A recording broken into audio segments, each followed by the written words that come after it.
C'est l'épreuve reine de la semaine. Le triathlon longue distance de l'Alpe d'Huez est un rendez-vous international majeur qui, cette année, a attiré 1300 athlètes sur son aire de départ. Le triathlon, créé par Laurence et Cyril Neveu il y a 16 ans, offre à ses participants des décors grandioses et les fameux 21 virages qui vous brûlent les cuisses. Les amateurs viennent ici se frotter aux lacets mythiques et les pros vérifient leur état de forme au cœur de l'été et de leur saison de course. Il y a les habitués comme Alexandra Tondeur, William Menson, les récidivistes comme Léon Chevalier et les nouveaux venus comme Barbara Rideros et Sam Long. Je vais essayer de faire de mon mieux ici, bien sûr. C'est une course assez particulière, un peu originale pour moi. Je ne sais pas ce qui peut se passer, mais je sais de quoi je suis capable. J'espère que ça va coller. L'invité surprise de la 16e édition profite de sa tournée européenne pour relever le défi de l'Alpe d'Huez. Sam Long est sans aucun doute le triathlète américain le plus prometteur de sa génération. Ce sont les dames qui sont les premières à se mettre à l'eau. Une eau particulièrement chaude, 20 degrés. 2 km 2 à parcourir, 170 lames, bonnet blanc pour les athlètes élites. Départ 9h30, 15 minutes avant les messieurs.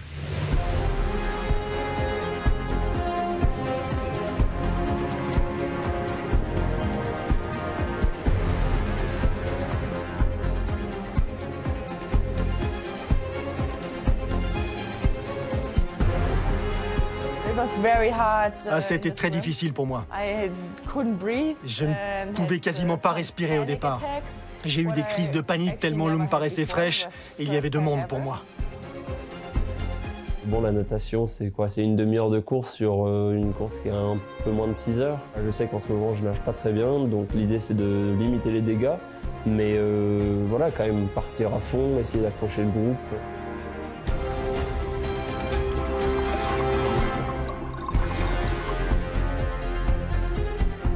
L'eau du lac du Vernet est transparente. Vous nagez au milieu des montagnes. L'expérience est unique.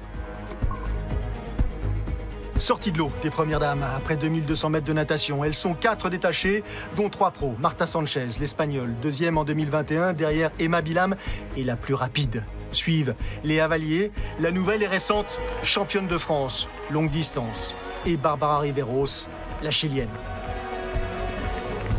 La chilienne de dos, justement, qui prend tout de suite la course à son compte et réalise la meilleure transition pour s'élancer en tête.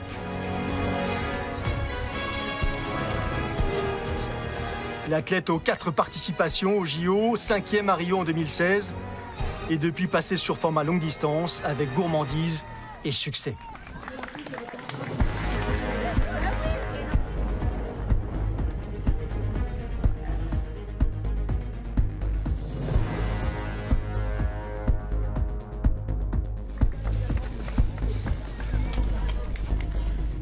Les temps, les écarts. À l'issue de la natation,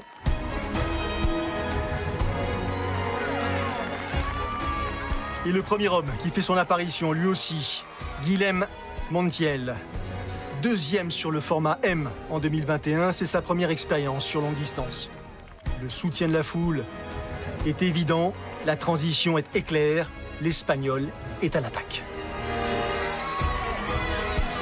Dossard numéro 35, deuxième à s'extraire du lac, Mathis Margirier est l'un des favoris. Tout comme Simon Vien, dossard numéro 37, récent vainqueur de l'Alf Ironman d'Andorre.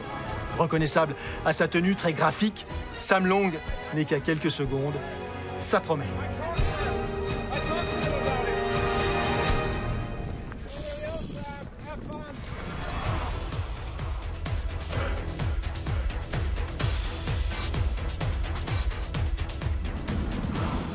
Le premier segment du parcours vélo, long de 118 km, est ultra rapide. 25 km de faux plats descendants dans la vallée de l'Oisan pour aller chercher le pied de la première ascension assez chilienne. Les watts ont la part belle et les plus costauds se régalent. Du coup, j'ai du retard et surtout, je suis une minute derrière Sam Long, qui est un très bon rouleur. Et je sais qu'avec son gabarit, son profil, sur la première section du vélo, ça lui correspond très bien. On me dit, bon, faut que je me mette au travail tout de suite. Voilà, il faut que j'y aille à fond et je vais aller à fond jusqu'à ce que je retrouve la tête de course, quoi.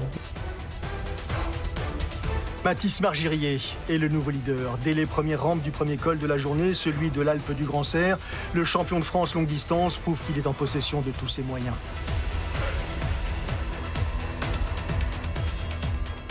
Même col, mais un tout petit peu plus haut, Barbara Riveros a déjà creusé l'écart sur ses poursuivantes. La taille de son vélo et le braquet emmené par la Sud-Américaine sont très impressionnants.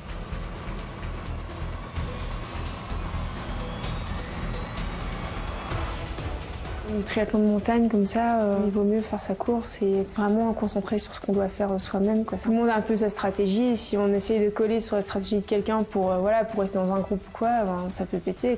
Donc ici j'ai appris entre guillemets à laisser partir par moment pour revenir par après. Parce que sinon on peut vite se retrouver collé dans l'Alpe, ce que j'avais pas vraiment envie de vivre. Avec l'expérience que j'ai de l'année dernière, je me dis, tu pars sur tes allures. C'est facile en fait de partir, de s'exciter, de partir trop vite, de griller un peu des cartouches. Je laisse Sam filer un peu et il file.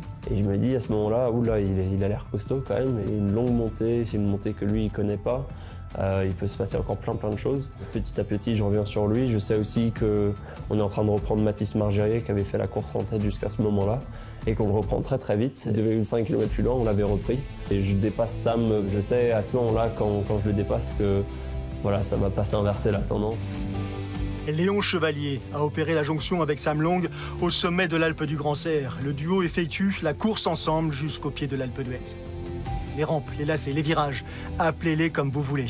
Subitement, la route se cabre et l'ascension ne fait pas le bonheur de tous. Sam Long ne peut pas suivre le rythme imprimé par Léon Chevalier qui s'échappe. Le vainqueur de l'Ambraman 2020, de l'Ironman de Majorque 2021 semble intouchable. Côté féminin, derrière Barbara Riveros, les positions évoluent. Alexandra Tondeur, en jaune, qui connaît bien l'épreuve, temporise un peu.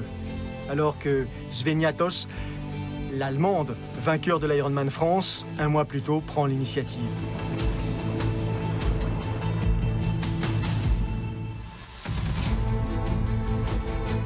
Barbara Riveros, toujours elle. Elle impressionne, bien sûr, toujours autant. Elle réalise un numéro exceptionnel. L'Alpe d'Huez, 1815 mètres d'altitude. Sa station, son stade de foot, en aire de transition. Léon Chevalier est le premier à fouler la pelouse synthétique sous les acclamations du public. Il lui reste 20 km à pied à effectuer.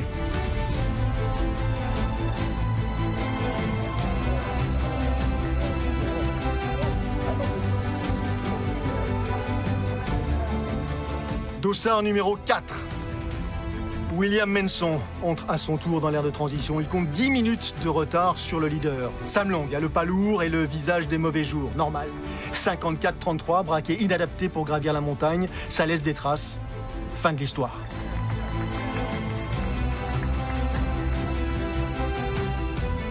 Le classement, les écarts. 10 minutes de retard pour Menson sur Chevalier. 14 minutes pour Margirier. La foulée manque un tout petit peu de souplesse, mais Barbara Riveros, première dame à atteindre l'aire de transition, possède 12 minutes d'avance sur ses rivales qui n'ont pas de meilleures sensations au terme de cette ascension très exigeante.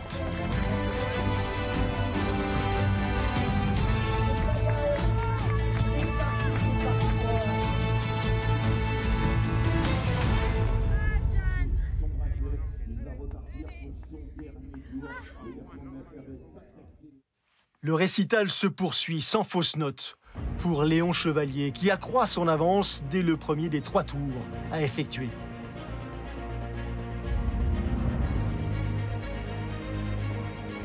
C'est beaucoup plus compliqué pour William Menson, qui sur le retour en direction de la station est obligé de s'arrêter. Des crampes l'empêchent d'avancer. Le triathlon longue distance de l'Alpe d'Huez n'est pas un tendre. Le contraste est saisissant.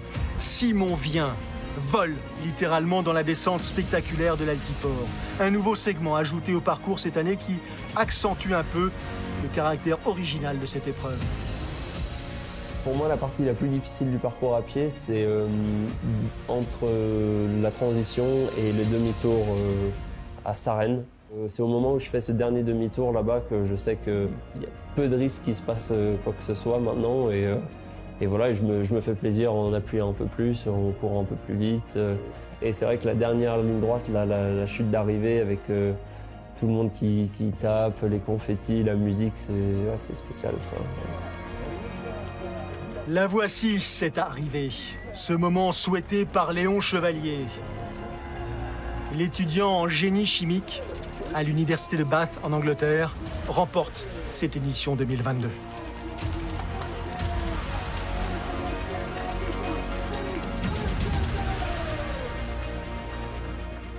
Contrat bien rempli. J'ai vraiment tout donné parce que ça a été très dur toute la journée.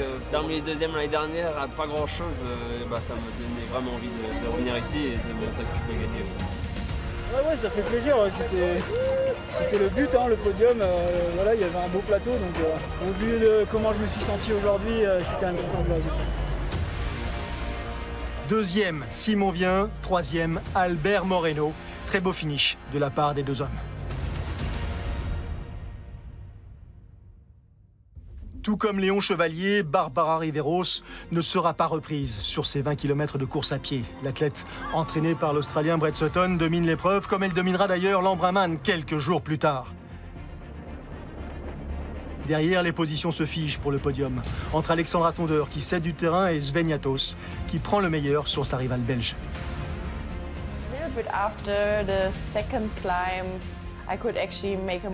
Après la deuxième ascension à vélo, je me suis senti effectivement plus à mon aise. J'ai pu revenir progressivement sur la deuxième et prendre cette deuxième position. J'étais très heureuse.